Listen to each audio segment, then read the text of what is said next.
In 334 BCE, Alexander entered Asia Minor with 40,000 infantry and 5,000 cavalry. The first major clash, the Battle of Granicus. Here he used his favorite combination, the tightly packed Macedonian phalanx paired with a lightning-fast cavalry charge. The result? A large Persian army was defeated, and the gates to Asia Minor were thrown open.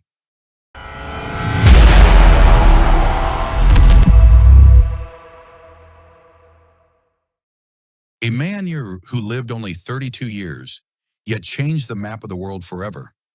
This is the story of Alexander III of Macedon, known to the world as Alexander the Great.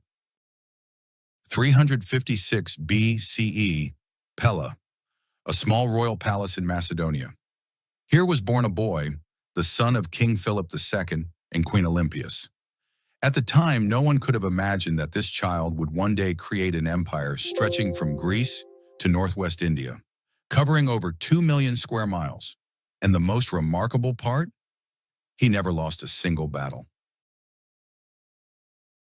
Alexander was not just a conqueror, he was a visionary. His tactics, his strategies, and his cultural vision gave birth to a new era, the Hellenistic Age.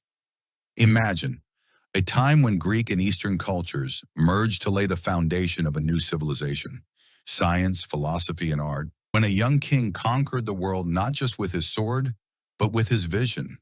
But one question remains, was Alexander truly a hero, or a ruthless conqueror willing to do anything for power?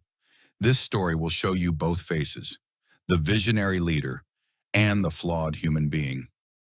So let us begin, from Alexander's childhood to his first battle, and see how a boy became the great.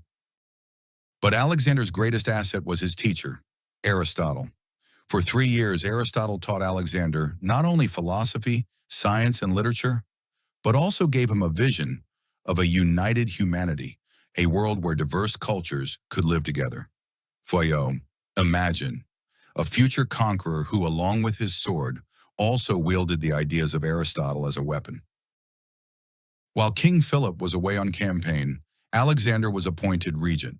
At the age of 16 during this time, a rebellion broke out in Thrace. Without wasting a moment, Alexander led his army and, like a surgical strike, crushed the uprising. Then at 18, the Battle of Chaeronea. Imagine, a young man who had only just reached adulthood, leading his cavalry and delivering a decisive charge that secured victory. And then, in 336 BCE, a shock, the assassination of King Philip. At just 20 years old, Alexander ascended the throne of an empire, with all of Greece doubting his authority. Now it was time for the greatest challenge, Persia.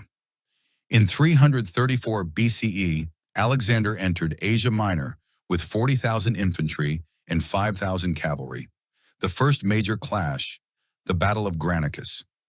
Here he used his favorite combination, the tightly packed Macedonian phalanx paired with a lightning-fast cavalry charge. The result? A large Persian army was defeated, and the gates to Asia Minor were thrown open. 333 BCE, the Battle of Issus. Darius III himself was on the battlefield. Alexander was outnumbered, but by using the terrain to his advantage, he broke the Persian formations. Darius fled, abandoning his family. And then came a moment that touched hearts. Alexander treated Darius's mother, Gambus, with the dignity of a queen, honoring the enemy's mother, a rare scene in the history of ancient warfare. In 331 BCE came the Battle of Gaugamela, an open plain, a massive Persian army, and Alexander's masterstroke, the oblique attack, flanking maneuvers, and the intelligent use of reserve troops. The result? The end of Darius's empire. Babylon, Susa, Persepolis, all came under Alexander's control. 332 BCE, Egypt welcomed Alexander as a liberator. He was crowned pharaoh and founded a new city, Alexandria. Imagine, a city that would remain a cultural capital of the world for centuries. But Alexander's mission was not yet over. Across the deserts and mountains of Central Asia, and then, in 326 BCE, into India. Here he faced King Porus in the Battle of Hydaspes. For the first time, his army confronted war elephants. But Alexander adapted and won.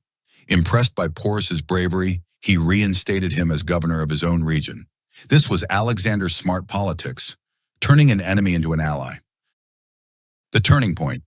But every journey has its limits. At the Hyphasis River, his soldiers refused to march further.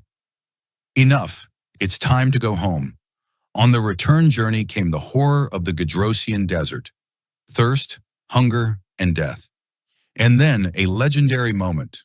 When a small amount of water was brought to Alexander, he poured it from his helmet onto the ground, saying, "If my soldiers cannot drink, then I will not drink either." The end of an era.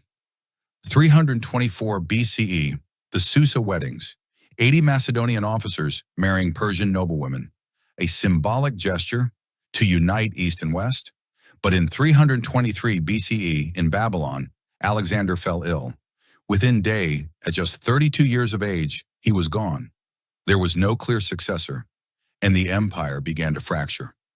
Alexander did not only conquer lands, he conquered hearts, cultures, and ideas.